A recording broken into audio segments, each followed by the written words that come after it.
everybody? Welcome back to We the Champs. Hope you all been good, because we sure have. Yeah. I'm your host, Jay, and this is our co-host. Jay Money, what's going on? Yes, sir. We're here to deliver you the best sports talk, chat, sports laughs, whatever. Best dynamic. We got it all. Best on the map. We about to get into the mix, but before we do that, do us a big, quick, easy favor. Hit that like button, hit that subscribe, share it with everybody. Everybody. All right. What's going on out here, man? Yeah, guys. So, it's been a good past week for sports, especially a great weekend. So what do we have going on? NCAA tournament, the women's tournament. Congratulations to LSU. Yeah. Women's LSU team with the Kobe Grinches on getting a W. Huh. Or you seen that? Did you see their head coach? Yeah. That lady dressed like a peacock, boy. But you know she about that smoke. Yeah. No, she don't play no games. Congrats to Iowa State and getting there, and the Caitlin Clark girl. Hey, man, that's it right there. She can hoop, bro. Yeah. That's the kind of star that women's basketball needs, bro. Just get him, Jay. Just a smash mouth. Get him, Jay. Hooping, bucket getting wonder girl, bro. Like she was something else. Like, I mean, in the past there have been players that I really tuned in to watch, such and such, here and there, Skylar Diggs, Brittany Griner, and all before them and after. However, Caitlin Clark is damn near a superstar. Now, I feel like social media, TikTok, Instagram, blah, blah, blah, all that has a big factor in it. But this girl was seriously, no matter what you think about her, whether you hate her, like her, feel like she talks too much junk, she's good for the sport, all in all. So, congratulations to all the women's teams that competed in the past tournament. In the men's tournament, Jay, who we watching tonight? Actually, tell me, who you got tonight? UConn. Got UConn going up against San Diego State tonight. Okay. Love the matchup. First off, just congrats to the LSU Tigers winning that NCAA championship. And like you said, Caitlin Clark is it. Like, I've never seen that before. Bro, she dropped 42 in she been dropping 40 pieces on everybody's heads. But I watched a little bit of that game, and LSU just had too many athletes, right? Just long women. Angela Reese, she's long. Even point guard, they had the size advantage on it. They had that dominant mentality over Iowa State in my eyes. But like you said, like that was good for women's basketball. Just that clash.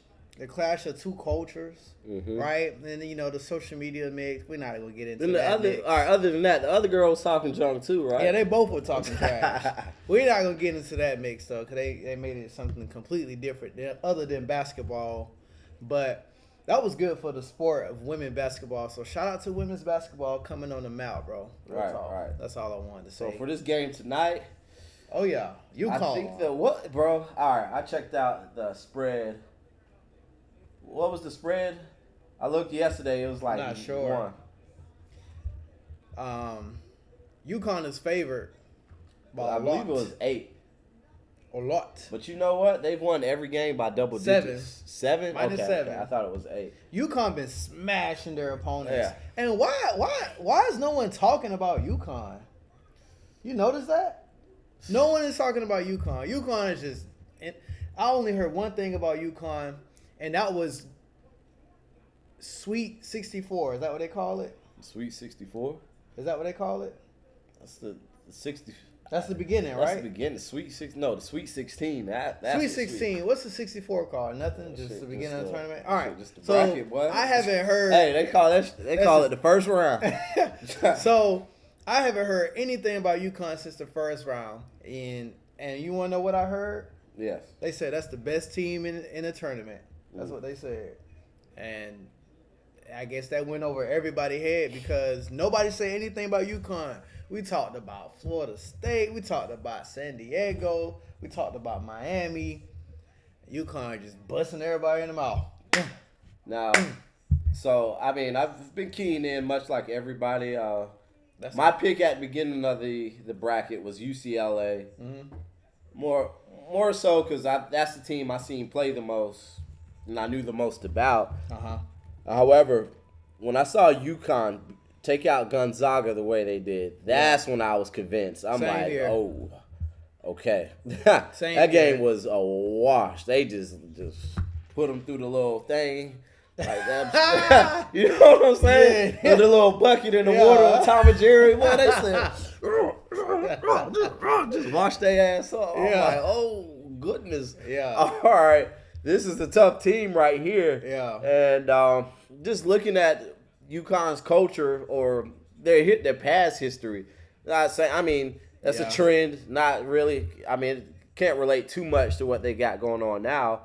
But as far as championship, since 1999, they have 3 championships since 1999. And if they win tonight, that'll be 4.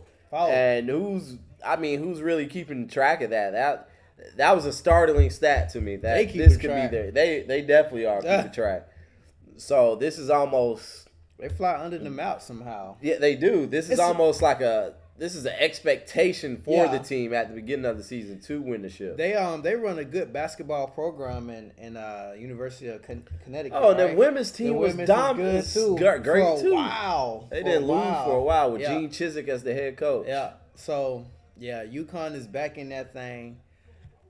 And then we have San Diego State. So shout out to my dad. You know, he's a We the Champ sports analyst. He does it all. He gives us a lot of intel, inside stuff. He took San Diego Man, don't State get to it. win the tournament. Lucky guess, sir. Lucky guess. He took San Diego State to win the tournament at the beginning of the season and stuck with them strong. Didn't sway, didn't look the other way the entire time. And San Diego State play a tough brand of basketball. They're long, they're men out there, and they're playing some hard knock defense. And like we just seen the other night, they come up clutch with the buzzer beater shot. Man, I'm excited about tonight. I'm gonna say, you know what? I'm gonna make my prediction right here, right now. Ready? Yeah. UConn gonna bust them boys up. They gonna bust them in the head. All right, so I'm gonna use another trend right here. Yeah. He's not a big fan of trends, but hey, trends. There's a correlation in every trend you see. So I'm not sure about this, Jay, but I think the last time a team won every tournament game by double digits was 2008 or 9 with Tyler Hansbrough and the North Carolina Tar Heels. Dude, they just won every game by double digits. It was just a deciding factor. And so I feel like if you run into every game till the championship, winning by double digits, you're going to win the last game by double digits. It just makes sense, right? No, I'm saying what, but you see, there's a correlation I there. don't. I'm saying it but makes you know, sense. my mind is. I get what I you're don't do saying, that. bro. I just I don't get do what you're that. saying, but look, it just makes sense. All right, you need every Nah. little analytical piece that you can get to place a deal. I mean, if you're betting and whatnot. Nah. But you know, I get what that's you- not yeah. my thing, bro. I don't see a team that's won 10 straight games by double digits that you're more than likely to win by double digits in the 11th game. That's what you're saying, right? Right. I You mean, are, but you are though, right? No, what in my perspective, All right, it just all means right, this put it team in- is dominant. But yeah, exactly. But But put it in this perspective. I'm not saying they're going to win by double digits. I'm saying it's more than likely a chance they're going to win. I'm leaving it at that. Oh, okay. I'm not dragging the double digit factor in. But that just okay. But it only means that they're dominant.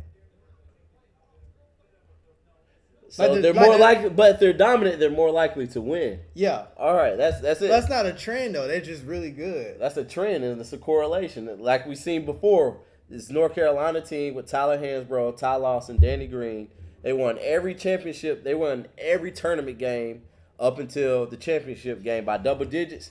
And what did they win the championship game by? Double digits. That's not. That means a team like this stayed dominant through the tournament. Like just think, UConn hasn't even had a close game yet. I don't know, bro. That's not a trend. It is a A trend. trend is like, whenever UConn. Or you know what? I need a bigger data size. That's the only one I can think Not of. really. Yes, you That's do. not a trend. You're basically saying that this team has won by double-digit points in all their games in the tournament, and that hasn't happened since 2008, 2009, and they won the tournament by double digits. So they're more than likely to win this tournament. Yes. And it's just like That exactly. not really. Yes. Like a trend is deeper. It's more detailed. Like trend is like, okay, if UConn. UConn, listen. All right. If UConn in games where they get over 16 assists, they have a 18-1 record. It's like, all right, cool. So if UConn gets 16 assists or more in this game, they're more than likely to win. But this is the same thing. I'm saying I just don't have a big sample size. I only have that one comparison. Now, if we look in history at every other time, however many teams won the championship won every game up till the championship game by double digits, and then look at the championship game results, then we really have something. Yeah. That's a trend.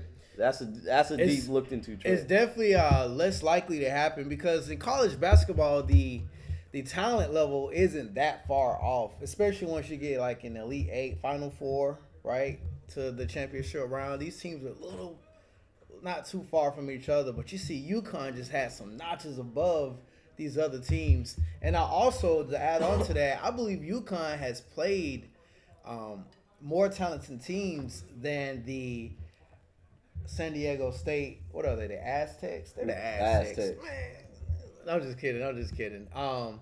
The biggest testimony that was that Miami team was really tough. That took out Texas. You messed up my bracket, Miami, so I'm glad y'all lost. But they dominated Miami, right? San Diego State, they took out Creighton off of a free throw at the end of the game, Jay. And then they hit a buzzer beater this past weekend, a great buzzer beater. Oh, man, that was a magical moment. When you see that happens where coach doesn't call timeout, he just lets it ride. He like, hey, that was nice. It's now or never, bro. That was nice. That dude kept the ball. I think his name Lamont Butler. Hey, Levon. Sound like a G, like a real G in there, right? He didn't give the ball up. Just look like the Y, like, you know what I'm saying? It's coming up court. Pull around jump shot, tray ball at the end of the buzzer. I know he snatched the heart out of Florida Atlantic. That was a great shot, bro. What your thoughts? That was wonderful.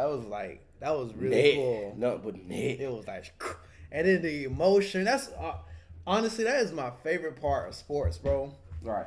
Is the raw emotion of cheering for your teammates, or even getting your heart broke, or just, accolades, championships, just people coming together and wanting to accomplish a goal. That was wonderful, bro. Just look at that stage it's on too, bro. It's the semifinals. That's to go to the championship. Yeah, that's to go to the shit. And they were getting their butt whooped all game too. So you think about it, bro. In actuality, that moment the Aztecs had after that buzzer beater, that trumps winning the national championship. Yeah, unless exactly. the championship it's like is the won same on way. unless the championship is won on a buzzer beater. Yeah. You know what I mean? Yes. It's like, oh yeah, we we hit, but that buzzer beater. Because the emotion, you seen the big dude, he like picked him up. I was like, oh, you my dude, bro, you my dude. Everybody they ran off to the court. It was just such that feeling, you can never take that feeling away. Even for Florida Atlantic, like, I know it's not the same feeling, but that, I'm going to say the word pain, that y'all felt, because they were winning, bro. They were just that close, and then it just gets snatched away like that. And it's just like, you see players lose, they just untuck their jersey and just walk off the court, and it's just, that's what we do it for, bro. And then look, some of them they'll never get there ever again. Damn. But yeah, I got UConn winning this thing tonight. They're just the better team in my eyes. But I would be so happy to see an upset from San Diego State. Like, that'll be lit. So You know, tune in. We the champs. Watch it with us. All right. What else you got, man? Also, gotta make my pick. Dad, Do it. my head's telling me UConn, but my heart's telling me San Diego State. Give me San Diego State to win by 2 points tonight. Daddy's boy. All right, and other things we had MLB opening weekend. Anything specifically you saw from this, Jay? All right, mind you, I do not watch baseball. A lot of people don't watch I baseball. do not watch baseball. I understand baseball to an extent. I understand how the point system works and the positions. But this year, with my boy here, we're part of this fantasy baseball group, and now my eyes are a little wide open to baseball, and it's actually interesting. I see how the competitive spirit of baseball goes through. I understand how important pitchers are. Oh my god, Pitchers are very important. Pitchers are the game. And you know what, Jay? I used to think it was just one pitcher throughout the entire game. So I mean, all right. So it has. All right. So back when we were growing up, when we were kids, forgive my ignorance. When we were kids, there would be one pitcher for the whole game, unless he got tired or if he was throwing bad. It'd be one pitcher till like the 7th or 8th inning. Then they'll have a relief pitcher. So that's the dude that's fresh, got all the stuff, but he's not the kind of guy to have the arm to go 7+ innings. Yeah. Now, Jay, they do like a 3-pitcher rotation. Yeah, I see that. They have, all right, this guy's the first 3, 4. Then they have the middle pitcher. Then they have the relief pitcher. But depending on the status, the weight of the game or circumstances, whatever's going on, that, and depending on the matchup, like what kind of batters does this team have? Oh, they have left-hand batters. These guys hit it to the left field. That's 2023 baseball. This team isn't too good at hitting the slider, so we got this pitcher. We're gonna keep him in a little bit more. Yeah. Or it could come down to the situation of they can't hit this pitcher. Yeah. They can't hit this man throwing that heat. It's like you staying in here, bro. Oh, you about to get a no-hitter? Yeah. Hey, bro, he doing all 9 innings. We keeping him in there. Yeah. So it's so much going on in this game that's just tick-tocking away. However, to deal with the tick-tocking, the NBA tick-tocking. The clock just ticking right here. The MLB implemented a shot clock, not a shot clock, well, damn near a shot clock. It is a shot pitcher clock. So the pitchers. People ain't even know that. I didn't even know. Like really. So before that, what does that mean? They just could have pitched whatever they wanted. Bro, they be like. Pretty much. I thought they had a shot clock. They be like, dust the glove off real quick. That's and then throw it, bro. So now they should have been out of there, right? Yeah, but see, the thing with baseball is, it's so like traditional based. Like, yeah, it's like I'm seeing that now. It's like there's such, you know, how older folks. Let me not say older folks, but more older traditional people. Old folks. They want to keep. They want to keep old people. Y'all know who y'all are. They want to keep the old ways implemented because they feel like it brings value and the tradition and blah blah blah. You can still do that, but you have to evolve and move on. So if you look at, now I know we complain about. Well, not me specific. Well, yeah, I do complain about how soft the NBA is oftentimes, but just look at the pace of the game now, though. How much more scoring there is, the buckets, everything with that. You know, the game is more tilted towards offensive players in the NBA and in the NFL. Just look at those pass interference calls get on my nerves. But they do everything they can to protect the quarterback, to protect the product investment of the TV. People want to see just high flying, just catches back to back, pow, pow, pow, pow. You know, a great defensive game. Say this damn score of the game is 13-10. People can be like, oh, that was a terrible game. But it's fantastic defense out there, right? Yeah. Or you look at, what were those teams that scored? Was it the Chiefs and the Rams? 50 points. Yeah, they scored 50-plus points. And they're like, oh, this is the greatest regular season game ever? Like, what? Yeah. The defenses didn't do a damn thing, and they're saying, is this the greatest regular season game over? So that's the perception now. Of course, with modern culture, you know, it's just everything's just instant gratification. So yes, wow, that's crazy how it manifests itself in that way for sports, right? Right. And then what makes it even better? I mean, it's 2023, right? When you do get, especially sports fanatics like we are, right? When you do get rock fight games in NBA or NFL or even MLB, that you see the chess match within the match that's going on between the offense and the defense, where it's just like, wow, look at how bad these teams want it, where it's such a low scoring game, which is quote unquote boring, but in our eyes, that was a good game. Right. So yeah. So shout out to MLB. Right. Oh, Aaron Judge, hey, 2 home runs in the first 3 games of the seasons. I see you, boy. Getting it back right. The pitcher that he scored the first hit. Yeah, first at bat, Aaron Judge just sent one. All rise. Pew! Check this out. I have that picture on my team. That was the only home run he gave up in that game, and he passed his career high in strikeouts in that game. Well, I thought that was pretty cool. So that guy is special to me. I'm gonna keep him on the team.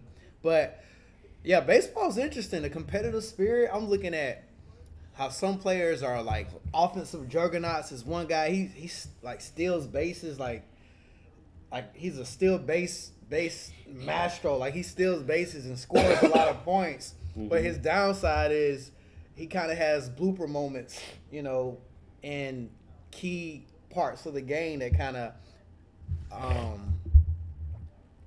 shows win or losses pretty much. Right. Or how pitchers, like the win or loss is important for them. Right. I don't understand none of these stats, bro. Like I said, it's none like of these stats. It's like a But win or loss thing could be like a flow of the game type thing, because it's not all about strikeouts. Of course, you want strikeouts, but it's like, okay, they're gonna throw this ball that we're for sure is gonna be a pop up ball. Yeah. And the fielders can catch it. Yeah.